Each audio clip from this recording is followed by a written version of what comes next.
Hey guys, what's up and welcome back to Talk to Shigarami TV. And today we're gonna get into some gameplay that I should have put out a while ago actually, and I never did get the chance to. And that is some long-awaited Mp7a1 gameplay with the Tokyo Marui Mp7a1. And this is all recent gameplay from BB Gun in Osaka. Now, a lot of you guys have asked me questions about MP7 disassembly videos and MP7 maintenance. And yes, this gun is back, and for the most part, I do believe that I got it working in the order it should be right now. So the gun, for the most part, is in working order. Is that going to change at some point? I don't think so at the moment. And how I did it, I might briefly get into for a second in this video. So, for those of you guys who've asked me questions in regards to the MP7 disassembly video regarding the sleeping trigger issue, the famous Tokyo Marui Mp7a1 gas blowback sleeping trigger. The Tokyo Marui Mp7 has two sears, one on the left and one on the right. The one on the left hand side with the whole system facing you is as if it were inside of the housing, right? The left sear is actuated by the bolt, where the right sear is moved by the trigger bar, I believe. So there was a bending in probably on the nub on the trigger bar, or the piece that connects to the trigger bar on the far right corner. And basically, on that little piece of metal on the trigger bar, I just put tape around that little nub on the trigger bar. Now, one of the reasons why I haven't made a disassembly video so far is because if I do, it'll be a little bit troublesome. So for now, the gun works, even though sometimes when I did play, there was some trigger inconsistency, very briefly. For the most part, the gun did run on that particular day, so maybe sometime within the summer, depending on the day, or whatever it is, you'll see some more Mp7a1 gameplay.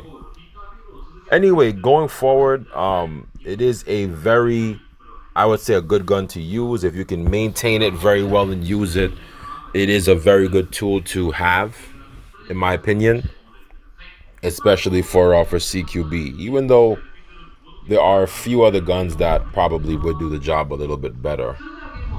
Whether gas blowback or not, it is one of the more popular ones that you'll see here because, as you guys do know, Tokyo Marui guns do run the world in Japan basically, and as per usual, you'll always find them, right?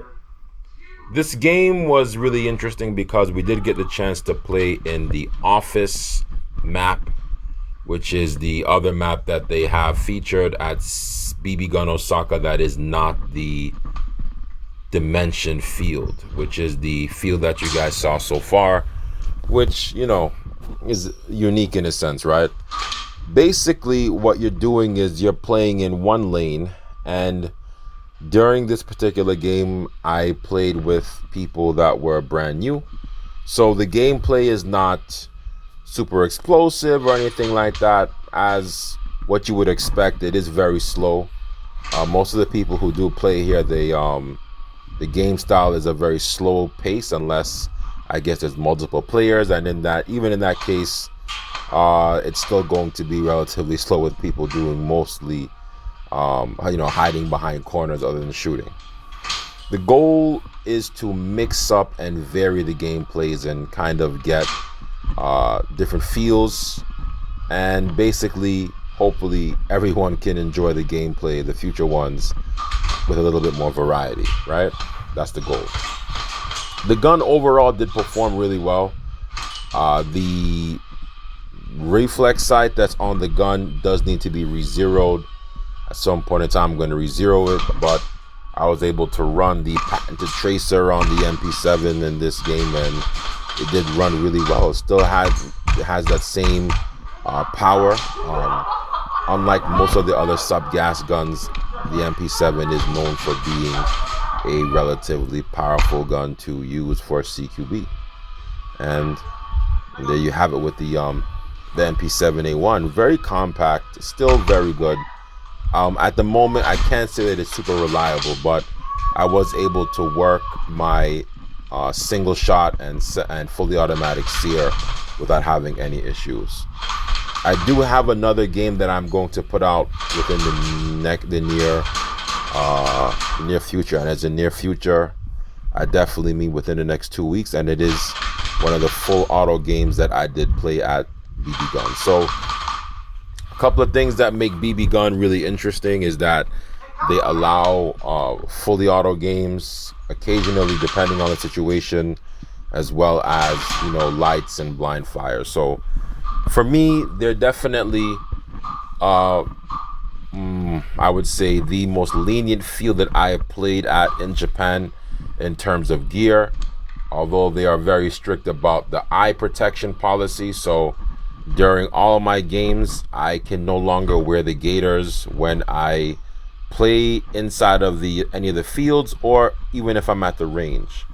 So that's the one thing that is really different about, you know, these guys in this field, that definitely sets it apart, is they pay a lot of attention to safety. So for those of you guys who have gaiters, or if you have any type of shooting glasses and you come to this field, you definitely won't be able to use them unless you have, you know, adequate eye protection and face protection, just to kind of keep that in the loop. Other than that, the game styles for the most part are very very simple and easy to understand.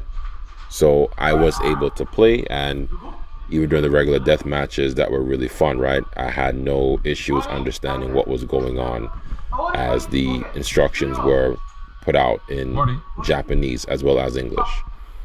And all in all, it was very fun. I'm really happy to run my Mp7a1. Definitely still an awesome gun. For those of you guys who like this video, as per usual, don't forget to like, comment, share, subscribe, hit that noti bell, all the good jazz. I got more content coming for you on this particular gun, as well as some other cool stuff that I'm working on. Be on the lookout for my new videos that are coming. And once again, thank you guys so much. Peace out, take care, and see you soon.